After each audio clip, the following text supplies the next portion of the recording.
Rapidement, vous pensez que ces élections auront, l'issue de ces élections auront un impact sur le continent africain? Bien entendu, il faudrait que les Africains le sachent. Ceux qui sont aux États-Unis et ceux qui sont en Afrique, la mer, le continent mère, les États-Unis ont un impact direct sur ce qui se passe en Afrique, et l'élection du président des États-Unis, qu'il soit républicain ou démocrate, a forcément un intérêt particulier pour les Africains. Raison pour laquelle nous, ici, nous sommes à la radio-télévision nationale congolaise, nous nous intéressons à ce qui se passe aux États-Unis. Nous avons suivi au cours de ces derniers mois ou ces derniers jours sur les antennes de la radio-télévision nationale congolaise.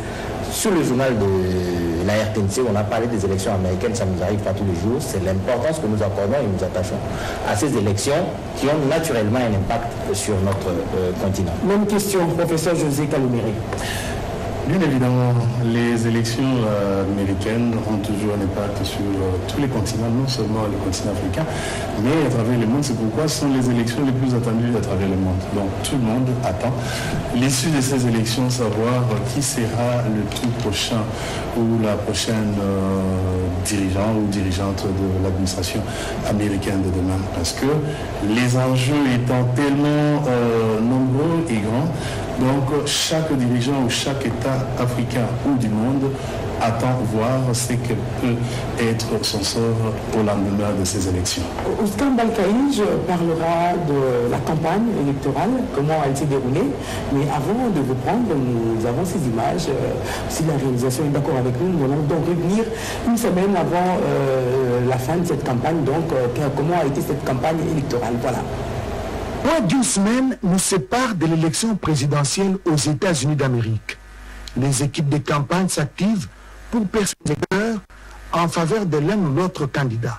L'ancien locataire de la Maison-Blanche, Donald Trump, a rempli le Madison Square Garden, cette place mythique de New York. Une démonstration de force de Donald Trump avec ses partisans dans l'arène la plus célèbre du monde, où se sont produits les Rolling Stones, Madonna, U2, et où jouent les populaires équipes de NBA et de hockey sur glace des Knicks et des Rangers. Donald Trump entend se présenter comme le meilleur choix pour réparer tout ce que Kamala Harris a cassé, à en croire son équipe de campagne. De son côté, l'actuelle vice-présidente Kamala Harris compte appeler au vote quartier après quartier, selon son équipe de campagne, en mettant l'accent sur les communautés noires et latinos pour faire le plein de voix. L'un des 7 États disputés qui feront basculer l'élection le 5 novembre prochain, l'une des plus serrées de l'histoire américaine. D'après les sondages, beaucoup de migrants s'interrogent sur leur sort si jamais Donald Trump est élu président des États-Unis d'Amérique. Une inquiétude également exprimée par Michelle Obama, épouse de l'ancien président Barack Obama. L'ex-première dame a dit, je cite, « Tous mes espoirs concernant Kamala Harris s'accompagnent également d'une véritable peur, peur pour notre pays, peur pour nos enfants, peur de ce qui nous attend si nous oublions les enjeux de cette élection », a lancé Michelle Obama dans un discours enflammé et résolument féministe après une entrée triomphante aux côtés de Kamala Harris. Les urnes vont départager ces deux candidats qui, jusque-là, sont au coude à coude, d'après les sondages. Ouskan Balkaïj, cette campagne a été chaude. Merci Odia. Nous avons assisté à des campagnes électorales aux États-Unis, mais celle-ci a connu une tension inégale. Chaque fois que Donald Trump faisait une sortie en public, c'est des attaques. Tout naturellement, c'est lié à la campagne électorale, des attaques contre Hillary, qu'est-ce que j'ai dit, contre Kamala Harris.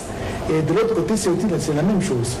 Et on a senti que ils étaient prêts à découdre, même avant d'aller au vote, parce que Kamala Harris, vous le savez, et ses militants, si pas elle-même, a considéré Donald Trump comme étant un drogué. Et Donald Trump, de son côté, qui parle de Kamala Harris comme étant quelqu'un de couleur et qui est tout proche de la Russie, si elle revenait, on arrivait à lui donner la confiance à la tête du pays, c'est la dérive. Donc c'est les urnes demain qui vont trancher, mais il faudra signaler que depuis 1992, avec l'arrivée de Bill Clinton à la tête des États-Unis d'Amérique, Bill Clinton qui a été réélu en 1996, en 1996, et puis c'était le tour de George W. Bush le père, après George Bush en 2004, il a été également il a été remplacé en 2008 par Barack Obama, qui a été élu 2 fois également. Donc en 2012, Barack Obama a également bénéficié de la confiance du peuple américain. Et en 2016, c'est Donald Trump qui revient à la tête du pays, qui a été élu à la tête du pays. Il a battu de la pleine couture Hillary Clinton avec 56,5% de voix. Et en 2020, Donald Trump a été battu à son tour par Joe Biden. Joe Biden, avec une élection qui a été contestée, vous savez, avec l'assaut du Capitole. Donald Trump avec ces gens qui n'ont pas reconnu la défaite. C'est la première fois dans l'histoire des États-Unis d'Amérique. Le Capitole, un lieu entre guillemets sacré, officiel, mais attaqué par les militants de Donald Trump. D'ailleurs, une enquête judiciaire avait été ouverte à ce sujet. Et cette année, n'est-ce pas, en 2024, Donald Trump qui revient encore à la charge face à Kamala Harris. Et le vote c'est demain, on n'entend pas ce que les sondages, c'est le dernier sondage, les deux challengers sont au d'accord. Oui, c'est très serré, ça se jouera au niveau des grands électeurs. Alors, professeur José Kalumiré, vous avez suivi le niveau du débat public. Est-ce que vous l'avez vraiment bien apprécié et est-ce que vous avez suivi les candidats parler de leur projet de société? Oui, nous avons suivi, mais de temps en temps, dans cette campagne, il y a eu plus d'attaques personnelles plutôt que de développement de projets de société proprement dit. Mais parmi les projets de société que nous pouvons savoir, nous connaissons au moins quelques éléments qui ont été développés par Donald Trump depuis un temps, notamment sur la migration, notamment sur les droits de l'homme, notamment sur l'économie et aussi sur les questions internationales. Comme venait de le dire Oscar Balkaï, je veux dire que, bon, évidemment, certains attendent que Trump passe pour finalement mettre fin à la guerre en Ukraine. Mais Donald Trump le dit, je passe président demain, et le lendemain, la guerre prend fin. Il n'a jamais dit comment est-ce qu'il va s'y prendre. Quels sont les moyens qu'il va employer pour mettre fin à la crise ukrainienne? Ça, il ne dit jamais. C'est-à-dire, il n'entre jamais dans la profondeur de la question, mais il vous dit, je vais mettre fin à la guerre. Et nous tous, et comme tout le monde le sait, les démocrates, dans leur vision plutôt multilatéraliste, ils prônent effectivement ce qu'on est en train d'appeler le soutien à travers les alliances, notamment l'OTAN, à la guerre en Ukraine, ce qui fait que cette guerre, avec quelqu'un comme comment il s'appelle encore, Kamala Harris, nous risquons d'assister à une guerre qui ne prendra pas fin d'ici tôt, avec tous ces soutiens que Donald Trump est en train chaque jour de dire qu'il y a des milliards de dollars américains qui sont pratiquement jetés dans l'eau, selon lui, pour soutenir une guerre qui n'a aucun intérêt pour l'État américain. D'accord. Alors, il y a toutes ces questions qui intéressent l'Europe, il y a l'Ukraine, le Proche-Orient, le réchauffement climatique, mais est-ce que les États-Unis sont intéressés par l'Afrique? J'ai posé cette question à Eddy Tchala tout à l'heure. Est-ce que c'est à un niveau satisfaisant ou nous devons nous mettre en place au niveau de l'Afrique une politique qui pousserait l'Amérique à considérer l'Afrique comme une des priorités? Il faudrait que nous, les Africains, là, mais en particulier, nous nous rendions importants, que nous nous rendions intéressants pour les États-Unis d'Amérique. Les États-Unis d'Amérique, c'est ce pays qui dirige le monde en fait, sur le plan économique, ils ont un impact sérieux. Il faudrait que la République démocratique du Congo, qui dispose d'un potentiel énorme dans le domaine de l'économie, je vais parler du potentiel minier, il y a un grand marché aux États-Unis et la RDC peut mettre sur le marché ses produits et ses matières premières et trouver un intérêt dans l'environnement américain. Mais pour cela, il faudrait, comme les États-Unis la loi américaine et tous ceux qui travaillent avec les États-Unis le savent, il y a plusieurs restrictions pour commercer avec les États-Unis. Il faudrait que l'Afrique, la RDC en particulier, travaille pour essayer de se rapprocher de ces contraintes, de lever ces contraintes et commercer facilement avec les États-Unis. Mais je crois aussi avec ces élections qui sont en train de se dérouler aux États-Unis, parce qu'il y a quand même déjà près de 70 millions de personnes qui ont voté de façon anticipative, il faudrait que la République démocratique du Congo, dont le président Félix Antoine Tshisekedi a parlé du pays solution, qu'est la RDC dans le domaine de l'environnement, mais avec un Donald Trump à la tête des États-Unis d'Amérique, les questions environnementales, c'est un détail pour lui.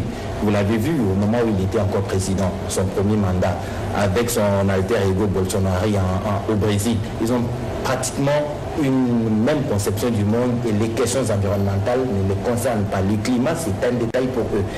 Il faut développer l'industrie américaine, qu'elle soit et quel que soit l'impact sur le climat. Or, la RDC, avec son potentiel forestier et tout ça, nous mettons ça sur la place publique pour que les pollueurs viennent auprès de la RDC avec le crédit carbone, nous puissions rentabiliser notre conservation de la forêt. D'accord. Alors, je précise bien qu'avec l'Afrique dans la danse, le sujet phare, c'est l'immigration. Parce qu'aux États-Unis, il y a près de 3 millions d'Africains qui vivent, qui sont aujourd'hui américains et qui sont en train de voter et ils représentent près de 17% du PIB. Alors, est-ce qu'aujourd'hui, les États-Unis, parce qu'il y en a beaucoup qui le disent tout haut, hein, les élections aux États-Unis, c'est pour les Américains, qu'est-ce que le Congo il gagne? Est-ce que vous pensez que les États-Unis démocratique du Congo, non. Je dis non, que ce soit pour les démocrates ou pour les républicains, parce qu'ils ont des intérêts. Alors, ces intérêts américains en République démocratique du Congo, quelle que soit l'administration qui prenne le pouvoir aux États-Unis d'Amérique, aura toujours quelque chose à pouvoir conserver. Ça, c'est un fait. Que ce soit les démocrates, en tout cas, ils ne vont pas dire qu'ils n'auront pas intérêt à venir exploiter les minéraux congolais, ainsi de suite, que ce soit les républicains, ils ne vont pas dire que les mines congolaises ne les intéressent pas. Ça intéresse tout le monde, mais ce sont les modes d'accession maintenant à ces minéraux-là qui va tout simplement changer. Parce que Trump qui vous dit, d'abord, il vient avec son slogan America First, c'est-à-dire les États-Unis d'abord. Donc partout où il y a un intérêt des États-Unis d'Amérique, rassurez-vous que vous allez voir l'administration Trump venir. Et au Congo, il y en a. Il y en a assez. Donc on ne peut pas commencer à les énumérer ici parce que c'est maintenant, comme le disait mon frère d'à côté, c'est à nous Congolais de pouvoir valoriser ce que nous avons vis-à-vis de toutes ces administrations-là.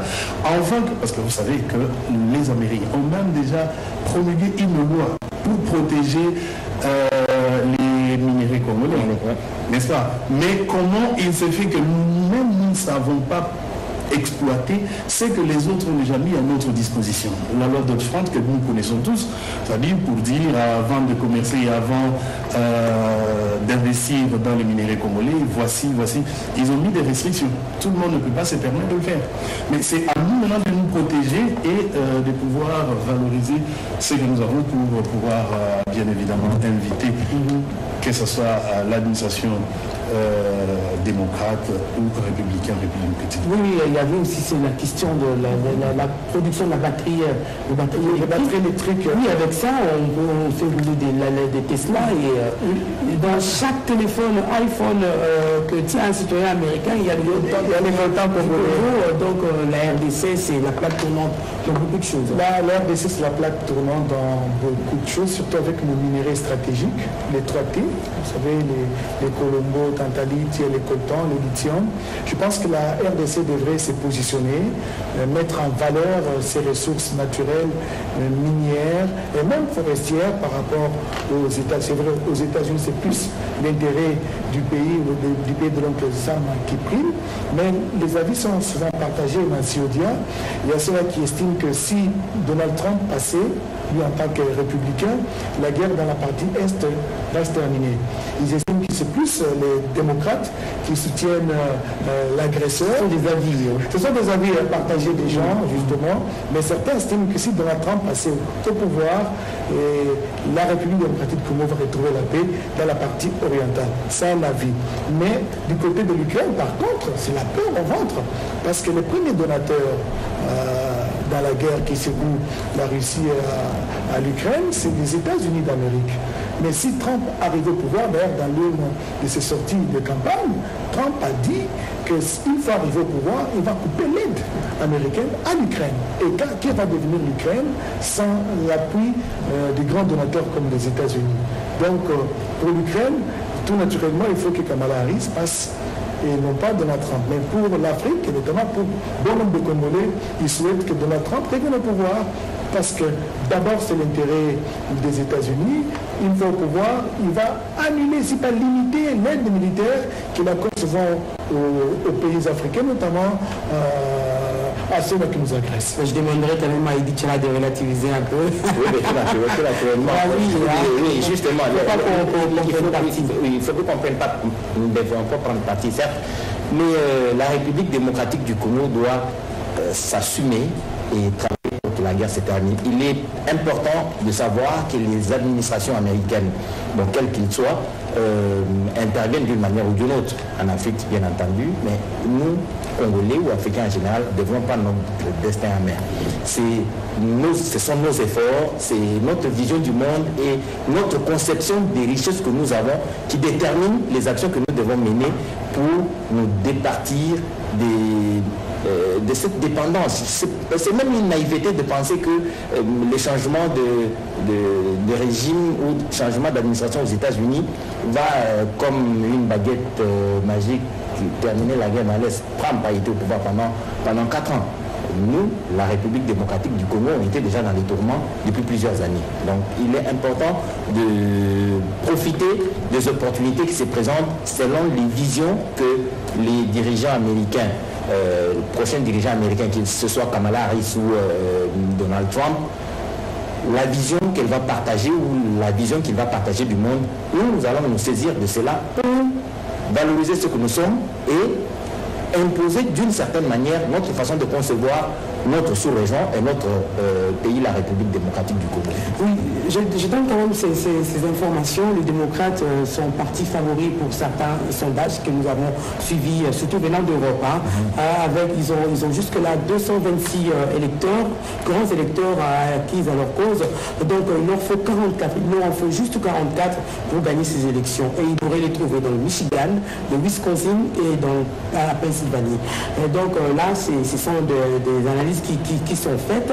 Alors, d'autres informations que nous avons suivies, bien sûr, il y a ces problèmes économiques qu'on a vécu aux États-Unis durant tout le mandat de Biden, les problèmes économiques, l'inflation, il y a les enjeux locaux, par exemple, en Arizona, qui est proche du Mexique, c'est l'immigration, en Géorgie, qui est le bastion des Nord-Américains, c'est la justice raciale, réforme de la police et soins de santé, et Michigan, il y a le problème du conflit à Gaza, et donc c'est beaucoup de problèmes que les États-Unis doivent comme ça gérer à leur niveau. Mais entre-temps, moi je reviens sur le système de vote aux États-Unis qui est fascinant. Maintenant on parle des États qui doivent déterminer le gagnant parce que c'est un peu comme un match. On veut savoir qui va gagner. C'est là où ça fascine. Mais les États qui vont déterminer cette victoire, les swing states.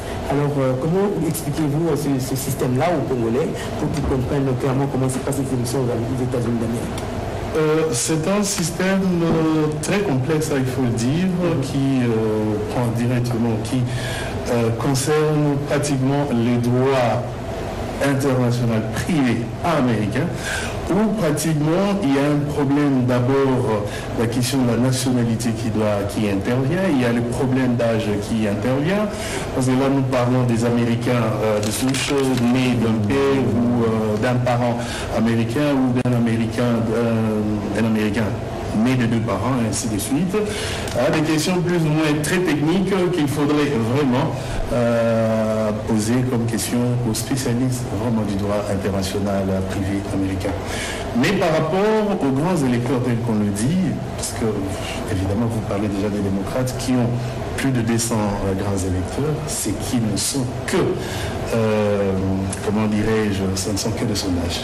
Parce que il y a des États qui sont acquis aux démocrates et d'autres qui sont à... Il y a des États qui sont acquis aux démocrates, mais madame, ainsi, assurez-vous d'une chose. Aujourd'hui, on peut se poser la question de savoir si les Américains sont aujourd'hui prêts par rapport aux enjeux internationaux actuels, sont-ils prêts à être dirigés par une dame? Excusez-moi. Ça aussi, c'est un débat. Est-ce que les Américains sont prêts à être dirigés par une dame? On essaie très conservateur. Est-ce qu'ils sont prêts à être dirigés non seulement une dame, mais aussi noire? Donc, de couleur. Ces deux questions-là, ces deux petits problèmes-là ne peuvent nous donner déjà une idée. Parce qu'on peut bien parler des grands électeurs, mais c'est eux qui définissent ou qui décident enfin. Est-ce que sont-ils prêts? Le populaire, là, la population peut être vraiment favorable à eux, mais ceux-là qui doivent élire, sont-ils prêts par rapport à cette question? Ok, voilà, on va terminer parce que c'était un plateau assez rapide, mais nous aussi... alors, votre dernier mot par rapport, Dichala, par rapport à ces élections, comment vous pensez que ça va se passer Ça se passera déjà dans le calme, ça c'est une certitude, mais je crois que ça sera quand même très, très serré. On attendra mercredi au petit matin pour savoir qui sera élu président des États-Unis d'Amérique, mais les sondages, surtout qui nous viennent de l'Europe, c'est toujours tendancieux, et puis les analyses qui sont faites sont visiblement chez M. Harris. Ils ont une peur bleue de Donald Trump à la Maison Blanche, la peur de voir le camp s'effondrer avec le retrait annoncé de Donald Trump. Donc, disons que nous gardons notre souffle, nous attendons que les résultats soient connus mercredi au petit matin ici en RDC. Oui, merci. Moi, je dirais tout simplement, comme disent les Anglais, wait and see, attendons voir. Le vote, c'est demain. Donc, c'est ce mardi 5 novembre 2024. Qui dit Kamala Harris et qui dit Trump va l'emporter. Professeur José Kalumere. Oui, moi, je dirais tout simplement que les Congolais et les Africains sachent tout simplement que le destin de leur continent, de leur pays dépend d'eux-mêmes. Que ce soit Trump, que ce soit Harris, en tout cas, nous ne serions pas à l'interne nous-mêmes, en tout cas, personne ne l'a toujours dit. Le rôle du Congo et de l'Afrique ne viendra jamais, ni de l'autre ne viendra, ça dépend de ce Merci beaucoup à vous d'avoir participé à ce plateau. Et donc, nous avons débattu de la grande actualité du moment, l'élection aux États-Unis d'Amérique. Donc, comme l'a dit Oscar Mbalkaïch, vous voyez de qui va gagner l'élection. Moi, je préfère la dame. Je suis une dame et je suis pas la dame.